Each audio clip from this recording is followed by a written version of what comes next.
இவர் வந்து ஒரு இந்திக்காரரா. யாரு கேட் கீப்பர் வந்து இந்திக்காரரா இருக்காரு.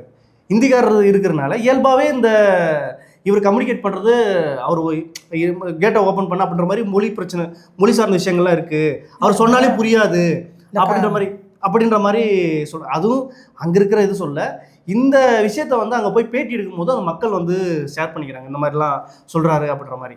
சரி, அது மட்டும் இல்லாமல் இவர் கேட்டை இது ஒரு எவிடன்ஸாக இருக்குது.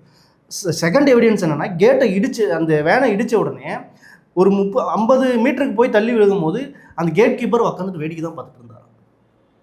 அதில் அடிப்பட்ட ஒரு குழந்தை கேட்டிருக்காங்க. அந்த குழந்தை சொல்லுது, வேன் வந்து வெளியே போய் விழுந்தாலையும் கேட் கீப்பர் வந்து வேடிக்கை பார்த்துட்டு தான் இருந்தார் அப்படின்ற மாதிரி ஊடகங்களில் சொல்லியிருக்காரு.